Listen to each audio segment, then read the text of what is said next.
Morning, Daniel.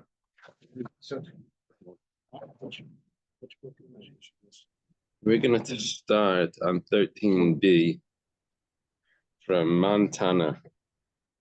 It's let's see, from the bottom of the page, 7. I guess it's about 17 lines up, bottom. Okay, we thank Hashem that you're able to learn Torah. It's about learning we should have the basic English. Coming close to 7 years we were learning together. 5:30. We started on Rosh Chodesh Sivan.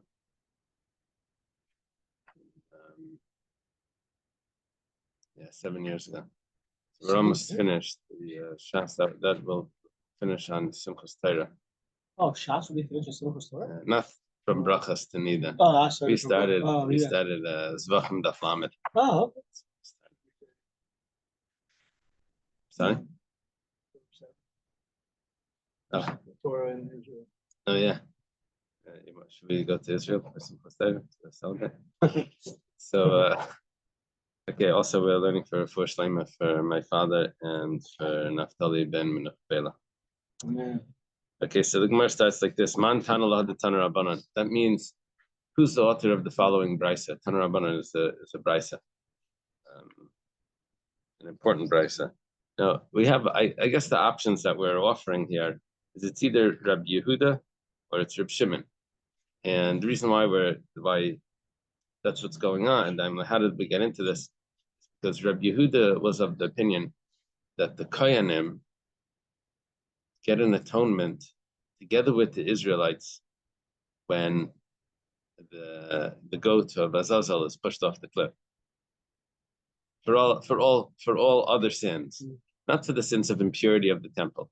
The sins of impurity of the temple, then the Koyanim get their atonement from the par, and the Yisraelim get their atonement from the soyer, the bull and the goat. The Koyanim is the bull and the Yisraelim are the goat. For all other sins, Rabbi Yehuda's opinion is they get from everyone together gets from the goat that's pushed off the cliff. Rav Shimon, his opinion was different. Shimon held that there's a vidoy of the par, there's a confession of the bull offering that gives atonement for the kayanim for all the other sins. Then there's a sprinkling of the blood, which is for the contamination of the temple. And then there's the sprinkling of the blood of the goat, which is also for the contamination of the temple. Kayanim versus Yisrael. Bull is the kayanim. But for all other sins, according to Reb Shimon, it's the vidoy of the par. Well, anyway, we have the following brisa. The Tanur, who's the author of this brisa? It says, "V'shachad asar ir hachatas shel. You should slaughter the goat, the sin offering, the goat sin offering that's of the people. People. This is the people. People means not the kayanim. She'ena kayanim eskaprim bay. The kayanim don't get atonement from the sarachat. All right. I don't think either opinion said that they do. So we're fine. Bamem eskaprim. So what do the kayanim get their atonement? The parish al Aaron, with the bull offering of Aaron. That was the bull. Okay.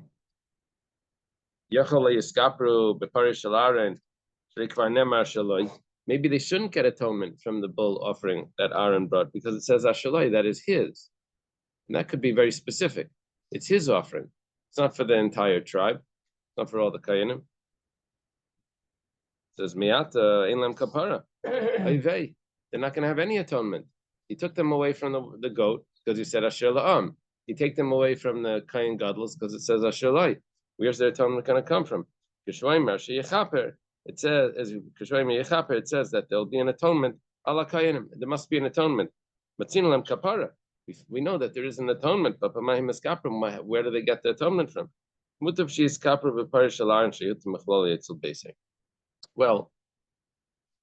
it says we have one option. In other words, like they try this door and they don't let them in. They try that door, they don't let them in. Which door should they go back to bang on to get in? So it says, well, they should probably get atonement with the bull of Aaron, because there's already it's already starting to open over there, because they let in Aaron's family. Aaron's family is included in that. Where does it? How do we know that? It says because Bechiper Ba'adai Ba'ad Beise will atone for him and for his household. Okay, so once it's already not specific that it's him for Aaron, it's also for his household. Yeah, you're jumping ahead. You're at the Gemara's answer. At the Gemara's answer, yeah. You're almost there, but so listen to this. So but when it comes to the goat, which was an atonement for the Jewish people, it was only the Jewish people. We don't have any. There's no loopholes in that we. It's already. There's nothing else that got pushed through that. It's just the Jewish people. But we know by the bull that it was already, the family was already admitted, was already allowed to get atonement with the bull. So we say, okay, we see that one's not as strict, and it will cover the Kayanim as well. And if you'll ask a question and you want to say, we can answer, Beis Aaron Baruch Hashem, Beis Halevi Baruch Hashem, Yerushem Baruch Hashem. What's the Beis Aaron, the household of Aaron? All the Kayanim. It says the house of Aaron. So when it says it's an atonement for him and for his household, maybe that household means all the Kayanim. So if you can ask a question that says no, that's just his family, I can tell you that his family is more okay. Montana. So well, go back to the question. Who's the author of this price? Rabbi Yirmiyah. Yirmiyah says like Rabbi Yehuda. It can't be Rabbi Yehuda. Why? Rabbi Yehuda says clearly the Kayanim have atonement with the goat that gets pushed off Azazel. Reb Shimon said that the atonement that of the goat for Azazel is only Yisraelim, not Kayanim. So this cannot be Rabbi Yehuda. Can't be Rabbi Yehuda, but it could be Reb Shimon, because Reb Shimon would say that the atonement for the Kayanim comes the vidoy of the par, and that's what we mean over here, the vidoy of the par. Well, Umani, and who is it actually? Rava says Reb Shimoni. It's Reb Shimon. So we have Rabbi Yirmiyah telling me it's not Rabbi Yehuda, and then I have Rava on the side. It says it should be Rabba. Rabba coming in that tells me it's Reb Shimon. It's not Rabbi Yehuda, rather it's Reb Shimon. This is the author of this price. Well, okay. Abaya says no. He missed out one important point here. This is what David, you were saying. Really, the Brisa could be Rabbi Yehuda. And this is what it's saying. We're not talking about all the other sins. We're talking about the impurity sin, the tumah. What's wrong? We're talking about the tumah. Now, where does the atonement for impurity of the temple come from for the Kayanim? That comes from even according to Rabbi Yehuda, comes from the bull of Aaron. So now the Brisa could be Rabbi Yehuda, because if we're talking about impurities, so then Rabbi Yehuda holds that the impurity is atoned for by the bull of Aaron. So Kishuaymer Yechaper, now he goes through it. When it says Yechaper, so ala Kayanim, it's referring to the Kayanim. We know that there's an atonement for other sins. Now, just like there's an atonement for the other sins, there's also an atonement for impurity of the temple. And what is the atonement from the impurity of the temple? But if she's kapar b'parashal Aaron, it's better that if we should use the bull of Aaron rather than the goat of the people, because the bull of Aaron is already released of its stringency, that it's only Aaron. Already released it from that, because we said that it's also an atonement for his household. But the goat that was offered inside the temple, that was only an atonement for the people and not for the kohanim. And if you're going to ask a question and you're going to need to answer it, so the answer would be Beis Aaron Baruch Hashem. The house of Aaron blesses Hashem. And who's the house of Aaron? All the kohanim. So you see, can use all the kohanim can get an atonement from the bull that Aaron brought as being considered part of his household. Good. Now the Gemara asks, what question were you going to ask? You can answer it the following way. It says, if you'll say basic siv, it says his household. So the answer to that would be kulam karein beisai. All of them are considered the household. All the kainim. Remember, Beis Aaron Baruch Hashem, Yireh Hashem Baruch Hashem. Okay. We're on 14 Yudalet. We're up to the part that says Bahai. It's about maybe 10 lines down. It's in the center. Bahai, yeah, right by your finger. You see that? Bahai? Bahai Asher La'am. We said that the goat is a goat that was brought for the people, for atonement for the people.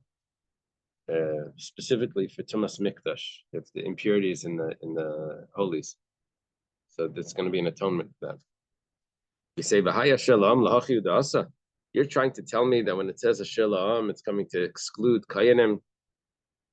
That's what it's coming to tell me? No, we need it. It's coming to teach me something else. The Kamar Rachmana, that the Eibishter is saying, Torah is saying, Midam Lehevi, that it comes from the people's fund.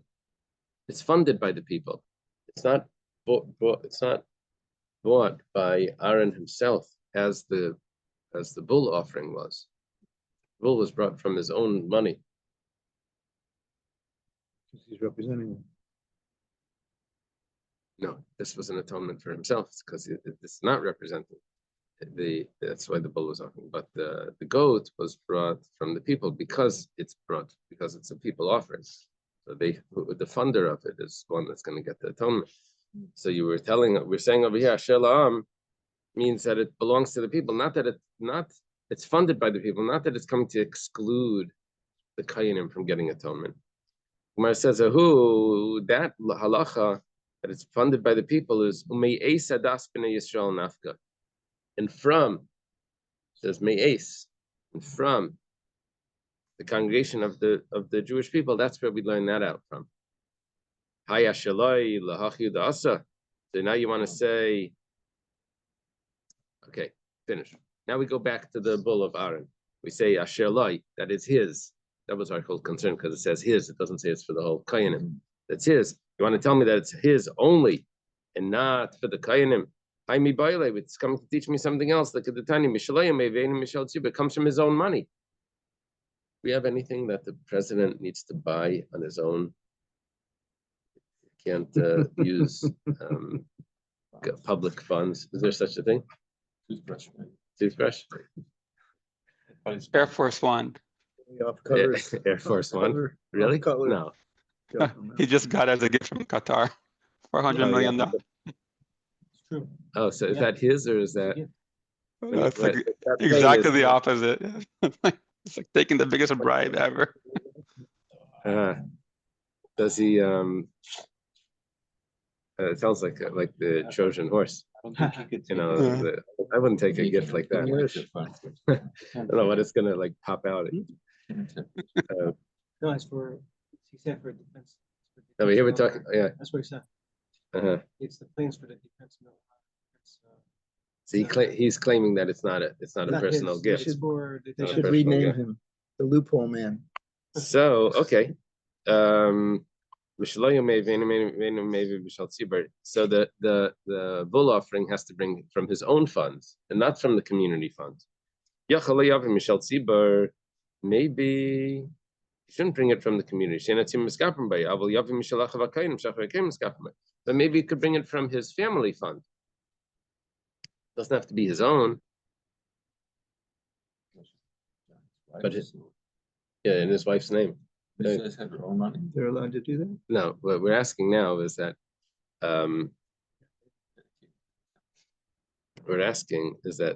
this offering was not an atonement for the people. So it's atonement for him. So he has to pay for it. Yeah. He said, 1 second, but it's not just for him, it's also for his family. So let him bring it, let it be funded by his family. It says no, that is his. So it says Ashalai a second time. Maybe, okay, he shouldn't bring it from his family's money, but if he did, it's still kosher. It says again Ashalai. It says 3 times Ashalai, that is his. There's 3 times that the same quote, the same phrase is used. Akasav Shana Lav La'akiv. In general, in Zvachim and Menachas, there's a rule when it comes to the sacrifices that just because it's written in the Torah that this is how it's done doesn't mean that it has to be done like that. And if it's not done like that, it's invalid. It has to say it twice to make it invalid. First time is just it's a mitzvah to do it. When it repeats it, that means that it's invalid if you change from the direction and from the instruction.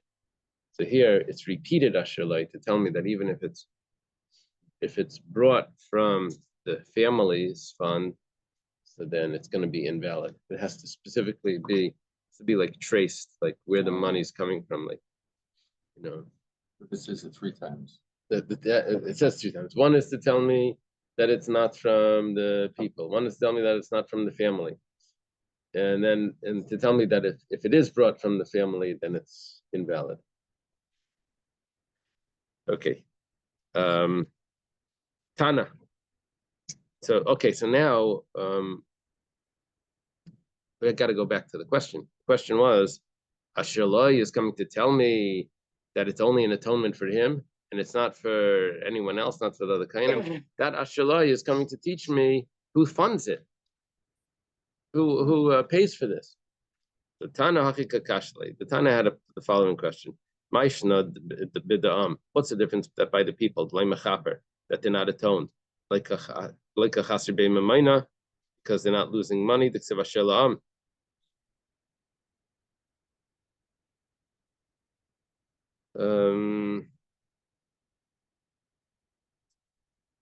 only people that would get atonement would be for the ones that pay for it.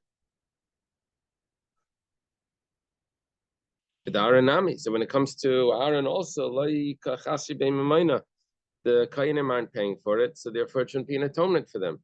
But nevertheless, they're all called a household. Okay. So Asher La'am, we were now saying, just like Asher La'am means that the gets an atonement for it, only if they pay for it, right? So too by the Kayanim, we could have said that since they don't pay for it, so the Kayanim don't get atonement, so we have to add in basic. It means that they do get an atonement even though they don't pay for it. Okay, let's go back. We had a machlekes between Rabbi Yehuda and Rabbi Shimon. Rabbi Yehuda held that the Kayanim get the general atonement comes from the goat that gets pushed off Azazel. And Rabbi Shimon said that the Kayanim get a general atonement from the confession that's done over the bull offering. So according to Rabbi Shimon, it's good because that's where we have 2 times confession, Vidamapara, and also we have the blood of the sprinkling of the goat. One of them is Keneged Tzar Nasa Bifnim. One vida corresponds to the goat that's brought inside. And that was because if someone had an awareness at the beginning of impurity, and then he didn't know later, so the goat, but he was impure and he came into the temple, so he needs an atonement. Another vida is corresponding to the goat that's brought outside, which means that he did not know originally that he was impure, but it came, but he knew at the end. So that's an atonement. and one is corresponding to the goat that's pushed off.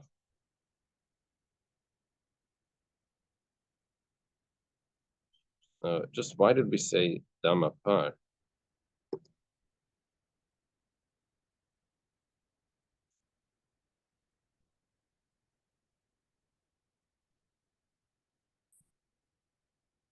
One second.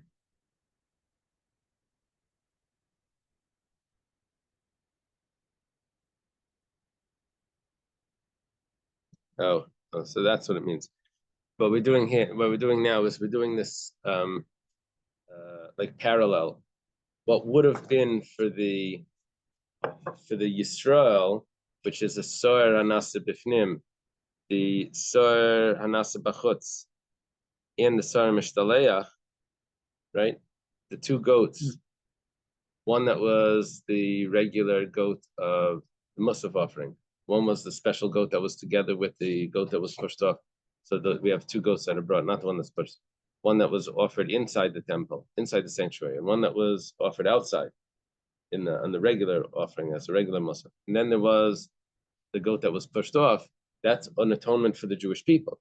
Then for the par, I have the corresponding, for the bull that Aaron brings. For the Kayanim, I have an atonement for one confession, a second confession, and then for the sprinkling of the blood. So just like the Yisrael has three, also the Kayanim have three for the different types of impurities and different sins. El Rabbi Yehuda, but according to Rabbi Yehuda, that he says that when it comes to the other sins, the Kayanim and the Yisraelim get an atonement together from the goat that's pushed off the cliff. So why do I need three things? Why do I need two vidui plus the blood? I only need two other things because the third one is already incorporated together with the rest of Yisrael. So it's echad lai. Say one is for him. Echad lebeisei.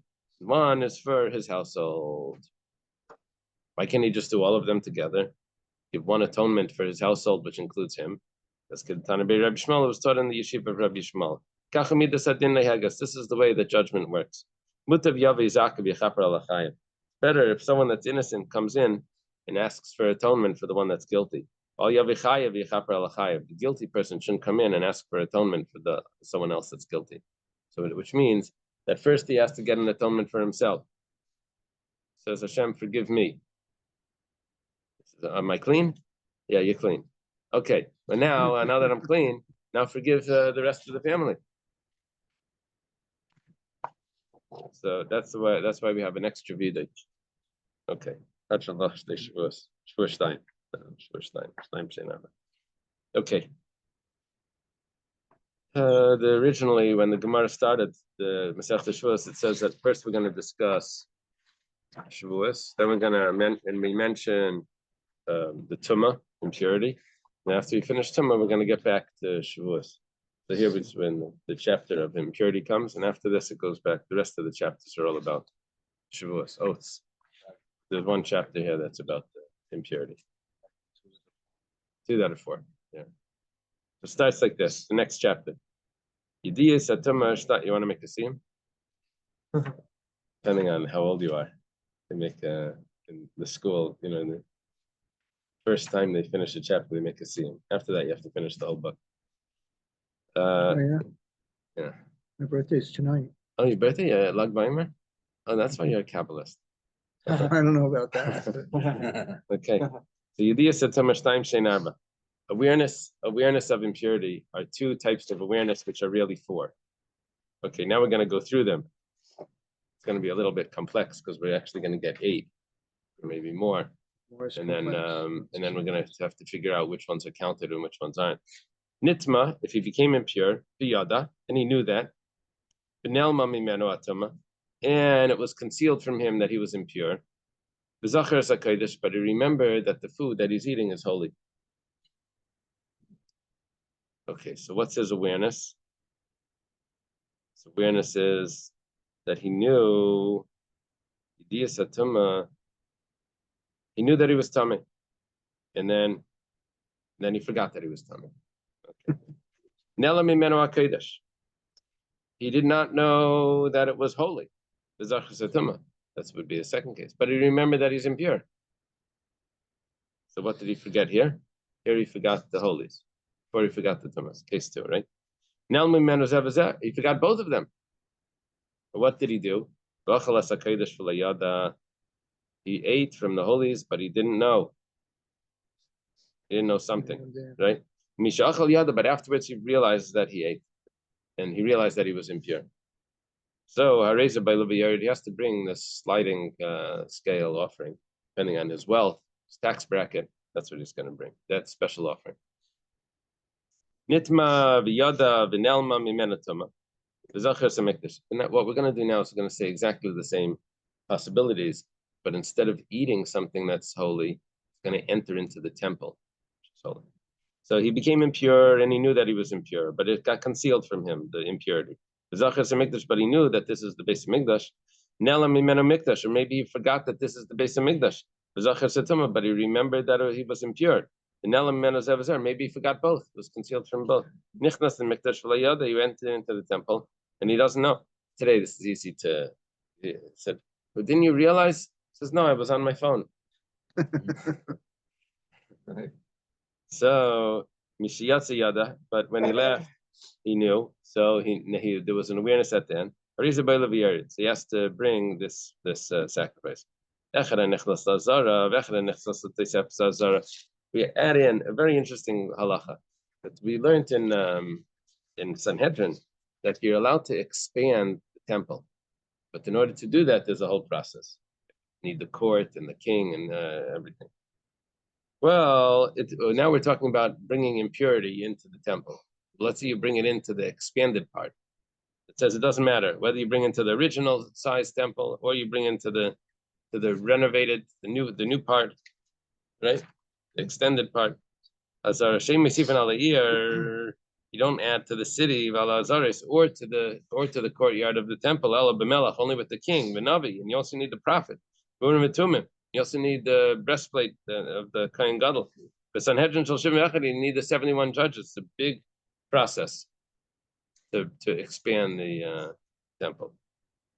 They have to bring 2 Thanksgiving offerings. And they also sing. And the Bezdin walks, and the 2 offerings are brought after them. And all the Jewish people are walking after them. The Pnimis, the inner offering is Nechelas, is eaten. The outer one is Nestrefus, is burnt. And if you didn't do this procession and properly, then that's not really considered the temple. It's just another room over there. It's not really the temple. It's not holy. And you won't have these sacrifices if someone brings impurity there, because it's not holy. Nitma ba'azara, new case. Let's say someone became impure, not outside. He was in the temple and he became impure in the temple. How'd that happen? He became impure in the temple. There was a creature that crawled out, died, and he touched it. Sheretz. Where was it? Where was it? It crawled out from in between the tiles, the marble tiles. So, You don't have exterminated. or it was dropped by a bird. That bird that's flying over. Your hand inside your coat or something. He had this. That's possible. He had it inside his pocket. Yeah. No, then he would have been carrying it. Carrying it from outside would be a problem. Somebody died inside. Or someone died. That could be also. Heart attack. Someone died. So Nitva Bazarav and he didn't realize that he was impure. But he knew that he was in the temple. Or he forgot that he's in the temple, but he remembered that he's impure. Or he forgot both of them.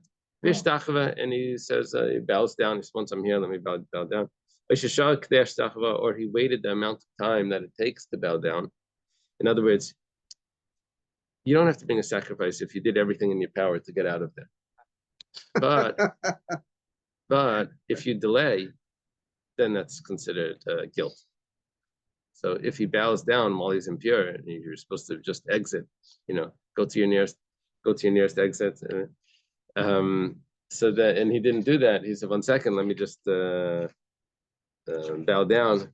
So or he waited the amount of time it takes to bow down. Or he went in a longer route. He took the scenic longer. route out of the Zara Chayev Biktsara, but if he took the quickest route out, then he's going to be pater. The Zui mitzvah says mikdash ein chayav an Allah. Now we throw in this complication over here.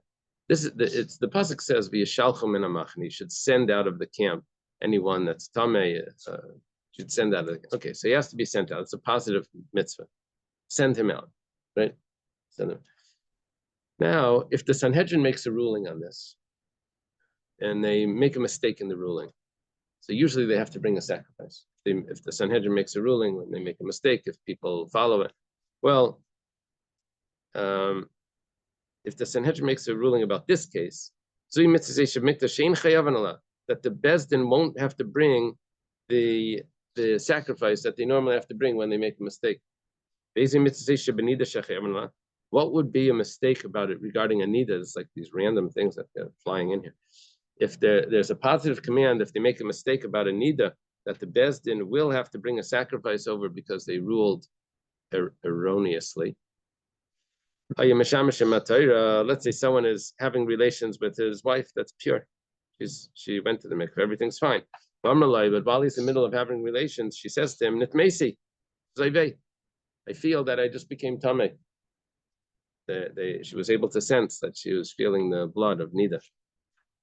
Upirish miyad, so he immediately separates from her. He's chayav. He's going to be guilty because he wasn't supposed to separate while he still has a erection. Should have separated when after it's relaxed, because the pleasure. Because going out of her is the same pleasure like going into her. So he was supposed to wait. Since she was impure, he wasn't supposed to have that enjoyment. So he was supposed to wait. Okay, and if the Bezdin would paskin about this, that he should go out right away, so then they would have to bring a sacrifice, right?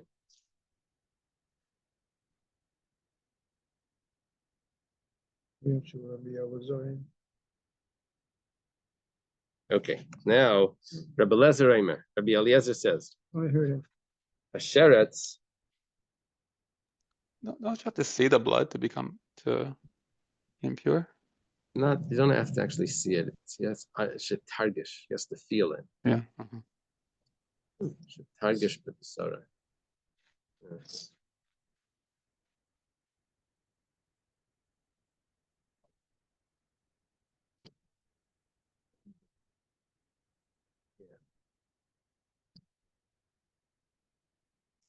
Lezrei masheretz v'nala mimenu. When she sees the blood, so we assume that she felt it if it came to an examination. Why didn't you feel it? She should have known. Well, while she was checking, she probably, like the dentist shakes your cheek when he's putting the thing in. While she was checking, it was there. He wasn't able to feel it. That's it. In other words, we assume that there was a hargasha, there was a sensation, but wasn't able to feel it because she was checking. Or there's other possibilities there as well. If there's a sheretz, but he doesn't, he was concealed from him. Al helam sheretz chayiv, ve'en chayiv al helam mikdash. Rebbe Lezer holds that the only chayiv this special sacrifice of the sliding scale sacrifice only if there was a concealment of the impurity, not if there was a concealment of the temple. Notice he didn't realize he was in the temple. That will not make him bring a sacrifice. Rabbi Akiva says the same thing. That Benela Mimenu it's concealed from him and he is impure. Why doesn't it say Rabbi Elias and Rabbi Akiva say the same thing? Maybe they learn it from different sources. They learn it from different sources, but they have the same ruling. Rabbi Shmuel says, it says, conceal twice. She's coming to tell me that he's going to have to bring this offering, whether it's concealment of the impurity or whether it's the concealment of the temple. Both of them is going to make him bring the sacrifice. In other words, the sacrifice would be only if there was a lapse of awareness when he was violating the rule. You not know that he was. It says turn off your cell phone. So I got that. But He's saying he doesn't know where he is? That thinks he's out in the field? I don't get it. I mean, the temple is a big deal. Right. When he's in the courtyard or? It was just The a only way that I reference can imagine this is if there's someone that like lives in the temple, like the Kayan or something. He's there so often, and someone that goes once in his lifetime or once a year to the temple, he's probably going to always be aware. Someone that lives there maybe would forget. He doesn't. Yeah, like people live in the old city. Right. And they're not aware that Then they go out and then they come back and this, and they don't always remember that. Maybe someone that also like doesn't ever like go there, and then like usually like if they find a shard kind of thing, like No, but then that's not an awareness of impurity. We're talking about not awareness of the temple. here and stay with the first one. Right? Lack of awareness, right? So the wording is different, right? Awareness of Tumah, right? But in the end, they hold the same thing, right? Yeah, so it's just difference of the way that they derive it. Okay. Amar Rav Papa la Abaya. Rav Papa is a student of Abaya, and he says to his teacher Abaya, it's not two that are four, it's two that are six. Let's try to figure this out. So, Yediya Satuma Tchila V'Sayf. He knew of the impurity at the beginning and at the end. That means he forgot in the middle. Yediya Sakodesh Tchila V'Sayf. He knew that it was holy at the beginning and the end. That means he forgot in the middle. And Yediya Smikdash Tchila V'Sayf. He knew of that it was the temple at the beginning and the end, but he forgot in the middle.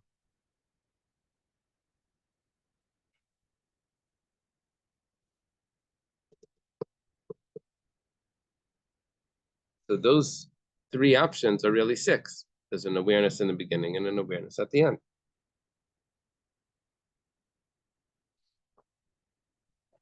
But he says shtayim shem shesh. He doesn't say shlosh. Right.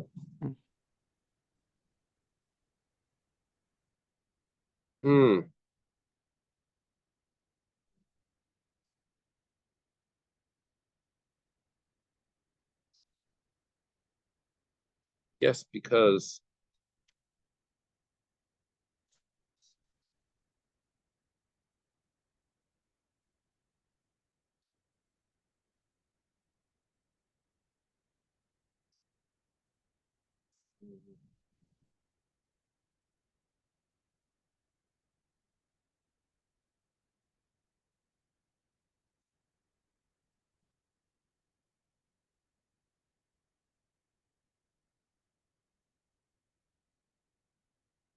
I don't know.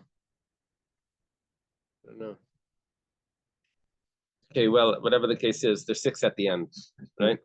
Six at the end. Why does it say two that are six? It should be three that are six. Then it says, so Rabbi asks back, according to you, Rav Papa Tamni have it's really eight. Why? The ikatuma the kaidish v'tuma the mikdash skill of a because he knew that he was tamei when he ate from the holies, or he knew that he was tamei when he entered the temple. Those are two. So instead of six, now you have. When it comes to the tumah, you can divide the tumah into two. Because what did he do? He may have either eaten from the holies or he may have entered the temple. So that gives us the result of 8.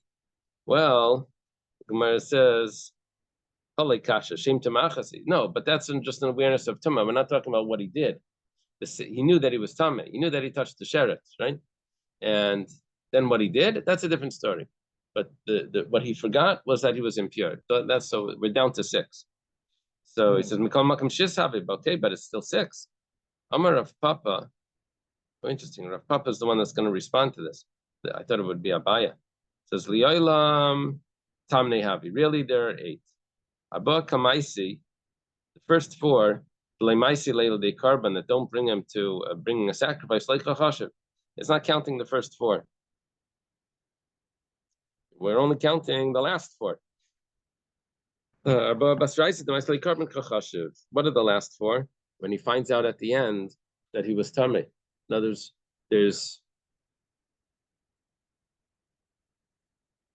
4. So I would say like this. There's 2 awarenesses that he was tamei, and there's 2 awarenesses of the temple. Either he knew that he was tamei when he forgot that he was tamei when he ate, or he forgot that he was tamei when he entered the temple, and now he knows that he's tamei, and now he knows that he's tamei. Those are 2. Or and then another 2 is that he forgot that that it was holy, or he forgot that it was the temple, and now he knows that it was holy, and now he knows that it's temple. So there's 2. We're talking about the last awarenesses. The first awareness is that before he entered the temple and those awarenesses we're not counting because those don't bring to the sacrifice. We're only counting the second half of the story.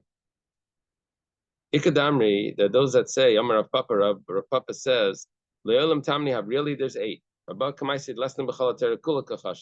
only counting the ones that are not in the Torah. In other words, we're only counting the first ones because the other ones are clearly in the Torah. That if someone eats something, let's know.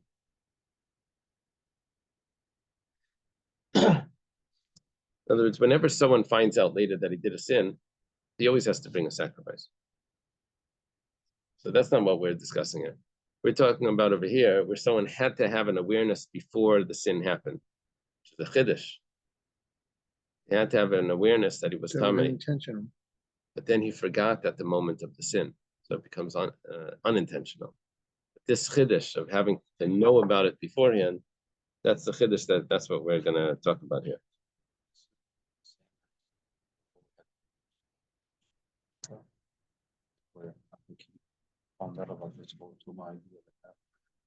So Hill was mentioning that when we were talking about this, we're always talking about that he knew that he was tamei and this and that.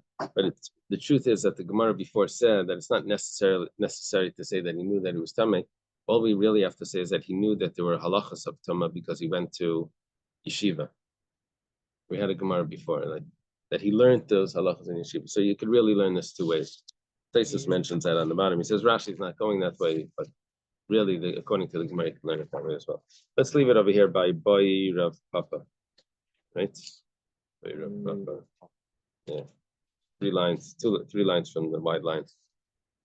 What I was saying near the beginning, where you said the Kohen pays his own sacrifice. Yeah. And then Israel pays